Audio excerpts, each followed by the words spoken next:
आज हम जानेंगे क्विट इंडिया मूवमेंट के बारे में। क्विट इंडिया मूवमेंट, जिसको हम भारत छोड़ो आंदोलन और या फिर अगस्त क्रांति के नाम से जानते हैं। इस आंदोलन का मकसद था कि अंग्रेजों को भारत से निकालना। यह वह दौर था जब वर्ल्ड वॉर टू चल रहा था, जो ब्रिटेन और जापान के बीच में था। जापानी ब्रिटिशर्स को हर जगह अटैक कर रहे थे, ढूंढ ढूंढ के अटैक कर रहे थे। ऐसे में भारतीयों को डर लगने लगा था कि हमारे देश में भी ब्रिटिशर्स रहते हैं और अगर जापानी यहाँ अटैक करेंगे तो इसमें अपने देश का भी नुकसान होगा और भारतीय बेवजह मारे जाएंगे। इस टाइम पे कांग्रेस वर्किंग कमेटी थी, तो कांग्रेस ने महाराष्ट्र के वर्धा में मीटिंग बुलाई और एक रेजोल्यूशन पास किया, जिसे हम वर्धा रेजोल्यूशन या फिर क्विट इंडिया रेजोल्यूशन के नाम से जानते हैं। और इस रेजोल्यूशन में डिसाइड हुआ कि कांग्रेस एक जन आंदोलन शुरू करेगी, जिसको महात्मा गांधी लीड करेंगे। 9 अगस्त 1942 को महात्मा गांधी ने बॉम्बे में ग्वाली टैंक के पास एक जनसभा को संबोधित करते हुए क्विट इंडिया मूवमेंट आंदोलन का ऐलान किया। साथ ही उन्होंने वहां पे करो या मरो, डू और डाई का नारा दिया। इस सभा में गांधी जी ने कहा था, इस आंदोलन में सबको सिस्टम में रहते हुए अंग्रेजों के आदेशों का बॉयकॉट करना है, चाहे वो रेवेन्यू हो या आर्मी। सबको अंग्रेजों की बात नहीं माननी है। गांधी जी को यह आभास था कि इस सभा के बाद इन्हें शायद अरेस्ट कर लिया जाएगा, इसलिए इन्होंने यह बोला था कि हम इस आंदोलन के लिए कोई लीडर तय नहीं करेंगे। मेरे या मेरे साथियों के अरेस्ट होते ही इस आंदोलन को हर एक व्यक्ति, हर एक नागरिक इसे आगे बढ़ाएगा। बस यह आंदोलन रुकना नहीं चाहिए किसी भी एक लीडर की वजह से। और वही हुआ, कांग्रेस के बड़े लीडर्स के साथ गांधी जी को अरेस्ट कर लिया गया।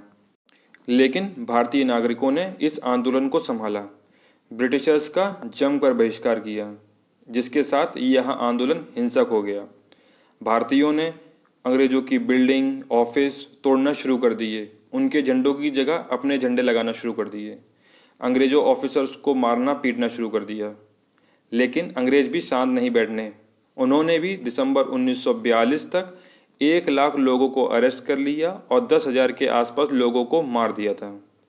भारतीयों को आज़ादी चाहिए थी। उन्होंने सोच लिया था रुकना नहीं है कैसे भी, तो इसलिए उन्होंने अब अंडरग्राउंड मीटिंग करना शुरू कर दी, जिससे लोगों को समझाया जा सके। महात्मा गांधी और कांग्रेस के बड़े लीडर्स जेल में होने की वजह से कोई बड़ा लीडर नहीं था, तो ऐसे में नए नए लीडर्स उभर कर सामने आने लगे, जैसे राम मनोहर लोहिया, अरुणा आसिफ अली, सुचित्रा कृपलानी। राम मनोहर लोहिया रेडियो के माध्यम से लोगों को समझाते, जिससे ज़्यादा से ज़्यादा लोग इस आंदोलन से जुड़ सकें। और जिस रेडियो से वह संबोधित करते थे उसका नाम था कांग्रेस रेडियो ब्रॉडकास्ट, जिसे उषा मेहता ने शुरू किया था। इस रेडियो की फ्रीक्वेंसी बॉम्बे से मद्रास तक थी।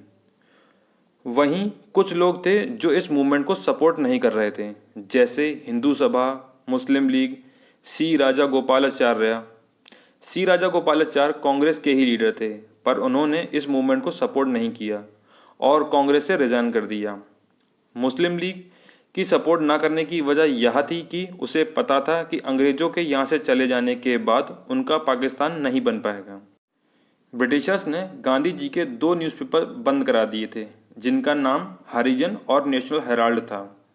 अंग्रेजों ने प्रेस बंद करा दी, साथ ही कांग्रेस रेडियो ब्रॉडकास्ट भी बंद करा दिया था। इसके बाद गांधी जी, जो कि जेल में थे, जिसका नाम था आगा पैलेस, वहां उन्होंने 21 दिन का अनशन करने का ऐलान कर दिया था, जिसके बाद आंदोलन और भी हिंसक हो गया था। ब्रिटिश गवर्नमेंट पर दबाव बढ़ता जा रहा था। देश विदेश सब जगह से ब्रिटिश गवर्नमेंट के पास लेटर आ रहे थे कि गांधी जी को रिहा किया जाए और उनका अनशन तुड़वाया जाए। गांधी जी ने अनशन करने की वजह यह थी कि ब्रिटिश गवर्नमेंट जेल में उन पर दबाव डाल रही थी कि इस आंदोलन को यहीं रोका जाए। गांधी जी ने अनशन शुरू कर दिया था, लेकिन कुछ समय बाद उनकी तबीयत खराब होने लग गई, जिसके बाद यह आंदोलन कमज़ोर होता चला गया। 6 मार्च 1944 में गांधी जी को जेल से रिहा किया गया, लेकिन इसके बाद अंग्रेजों ने इस आंदोलन पर पकड़ मजबूत बना ली थी। इस आंदोलन की शुरुआत बहुत अच्छी रही, एक मजबूत आंदोलन था, लेकिन कुछ कमी के चलते पूरा सफल नहीं हो सका। लेकिन यही आंदोलन एक सफल आंदोलन में से एक है जिसने भारत की आज़ादी में एक अहम भूमिका निभाई। यही आंदोलन था जिसमें अंग्रेज समझ गए थे कि अब भारतीयों को आज़ादी चाहिए कैसे भी। वह जान गए थे कि अब इनमें एकता बन चुकी है और जिसे अब अलग नहीं किया जा सकता। तो यही था कुछ क्विट इंडिया मूवमेंट के बारे में। उम्मीद करता हूँ आपको ये वीडियो पसंद आई होगी। अगर वीडियो पसंद आई हो तो प्लीज़ लाइक करें, कमेंट करें और चैनल को सब्सक्राइब करें।